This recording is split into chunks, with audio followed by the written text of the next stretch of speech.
Good morning, YouTube. Got a 2014 Chevy Sonic in. Not a car I see a lot of, so I figured I'll shoot a video before Matt gets started tinting on it. Probably not a terrible car to tuck, but if you look at these front doors up in the front here, door panel's a little higher than the sweep there, which can kind of be an issue trying to get the tint into this corner. You know, you're stuck with like a very slim card trying to shove it in there or whatever, and looks a little dirty. And so honestly, it only takes a minute to pop these door panels. So we're gonna pop the door panels, and that just eliminates one thing that we have to deal with. Door panels have, each of them, the door panels has two 7mm. One of them is behind a little cover right here.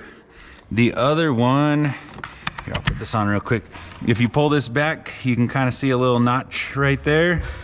You just put something in there, pop this off. The other 7mm is behind here.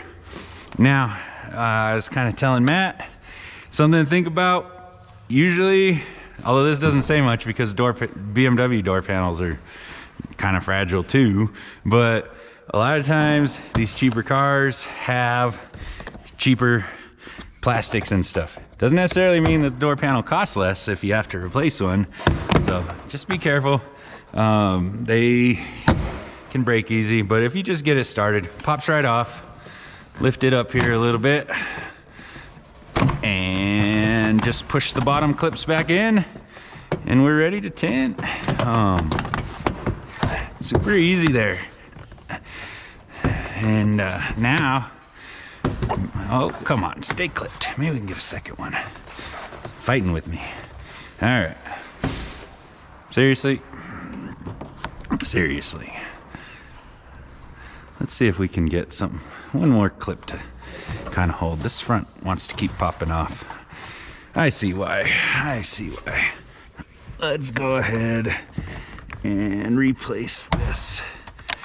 And then I bet it'll stay. Where'd you go? So we'll put this clip back in here. Now, no. What are you doing to me, door? Oh, it just doesn't have very many clips to hold it. Cost-cutting measures. When the accountants build the cars. Oh boy, I think these are Daewoo's. You know anything about that, Matt? I think these are Daewoo's. They're not actually GM cars. I think they're Korean cars. If it has a K in the VIN, like the first letter of the VIN.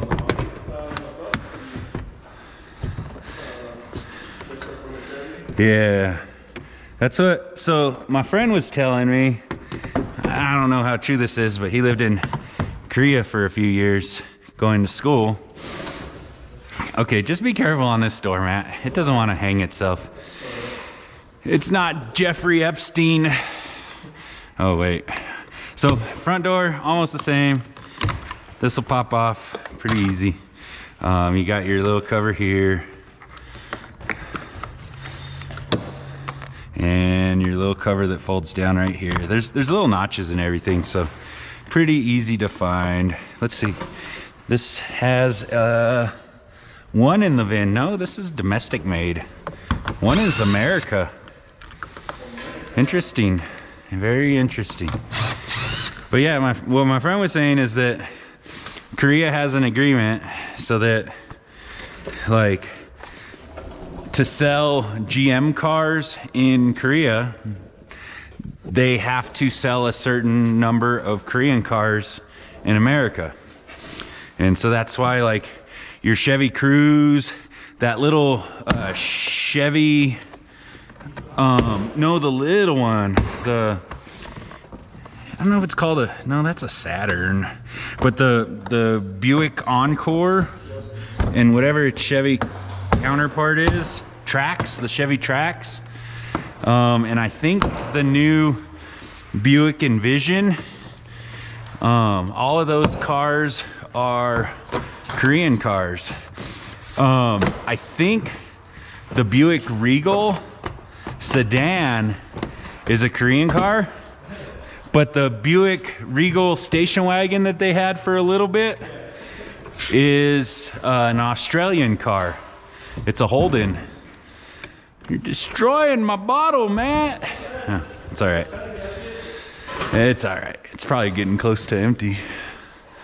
But yeah, the Regal station wagon, I believe, was a Holden, an Australian car, and I think they only had it a couple years. I had a customer that had one. I guess what ended up happening to that car was he went over a parking block. When he backed up, it ripped the bumper off. And since GM closed Holden, they couldn't find a bumper because it was such kind of a rare car as it was. And there was no parts. They ended up totaling this car over just yanking the bumper off. Damn. Yeah, like it was like a 1-year-old Buick, and they totaled the car. Well, insurance just pays him the value of the car, sends him on his way. Over a bumper. But yeah, so that's getting these door panels kind of ready to make this car a little bit easier to tint. It's a 2014 Chevy Sonic. If you found this a little bit helpful, give me a like, give me a subscribe. Keep trying to bring cars like this to us.